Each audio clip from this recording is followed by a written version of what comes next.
could face higher prices on popular models. Let's get to our guest on this, Shadow Minister in the area, Climate Change and Energy, Ted O'Brien. Thanks for your time. So what do you make of these three options?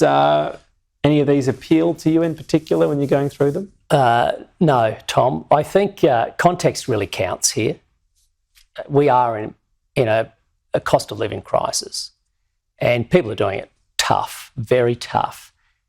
And I just don't think there are many assets, many investments more important to a family than the vehicle, the car. It costs them an absolute bomb. What the government has come out with, they've called a cost of living measure. I mean, seriously, you've got to call it for what it is. It can be pretty cheap to run. It's an absolute lie for them to say it's a cost of living measure. At the end of the day, this will drive cost up and it will minimise choice. It's an emissions reduction measure. Okay. And that's okay. But they could at least just be honest with the Australian people. The whole thing's been set with this narrative that it's a cost of living measure as if the Australian people are dumb. And I just think it's offensive. When you say drive prices up, evidence of that? I mean, we want to see the government modelling. I know you're going to call for that. Fair enough. We had the AAA in here as well that said to do that. Don't you want to see that and go, oh, okay, maybe this stacks up because here's the modelling and, you know, various departments say it's all okay. I would love to see the modelling, Tom, and so if you can organise that for us, I'll be very grateful. My point is, don't you mean to? No, I know your point. I know your point, but I do want to make that point first. They must release the modelling because nobody believes this government. Nobody believes this is a cost of living measure. In fact, it's the opposite. When it comes to the government suggesting that it will drive costs down, they're not talking about the full life cycle of a vehicle. They're not talking about the purchasing price of the vehicle. They're silent on that. Maintenance costs, insurance costs, none of this have they talked about. The only thing they say that maintenance costs go down a lot once you go electric, don't they? Well, the only thing they're talking about is running costs. Indeed. And these are the things the government are not talking about. And if they release the modelling, all of this should be in there. But until they do, they cannot be believed. It's an absolute lie. The alternative you're working on, would there be any form of efficiency or emissions standards under a coalition?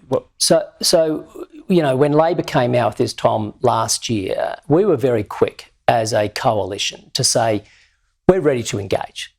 We will be constructive. And we're also clear on what it is we're looking out for.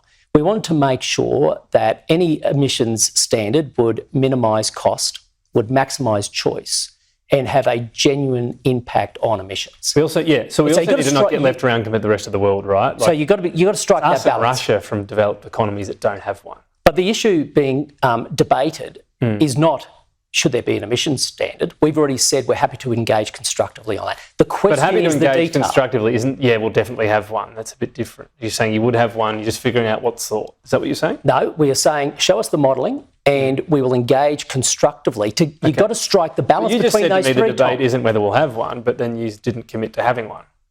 Well, the government's the government of the day, and the government says it wants to introduce one. If we were adamantly opposed, Tom, we would have said so from the get-go. We would have said from the get-go. But what we've said is show us the modelling. You need to strike that right balance. Otherwise, families, tradies, households, they all cop it in the neck on this stuff. Could it be a good thing if we actually use, some of these bigger vehicles that have increasingly become the choice of Australians? Maybe they're just the choice because they go, oh, great, bigger's better. Maybe it's not always. Easier to fit into a car spot.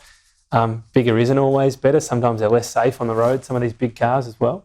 I think it depends, Tommy. I mean, your personal views will be different from mine probably with the vehicle, right? You like a big car? And I think with a new baby at home, the cars we are looking at might have to be bigger. But the point is you have to put the consumer at the centre. And Labor has failed to put the consumer at the centre. If it had, it would be striking the right balance between cost, choice and emissions reduction. It's not. Albeit you need to see the modelling before maybe jumping to that conclusion? No, I think we can jump to that conclusion now because they've been outright lying, calling this a cost of living measure. I mean, maybe it is once we see the modelling. Well, the Minister, Catherine King, was on radio this morning. She could not answer questions directly on this, how it actually brings down costs for consumers. And until they release the modelling, this is a lie, as everybody else has called it. Ted O'Brien, I appreciate your time. Thank you. Yours too. Thanks, Tom.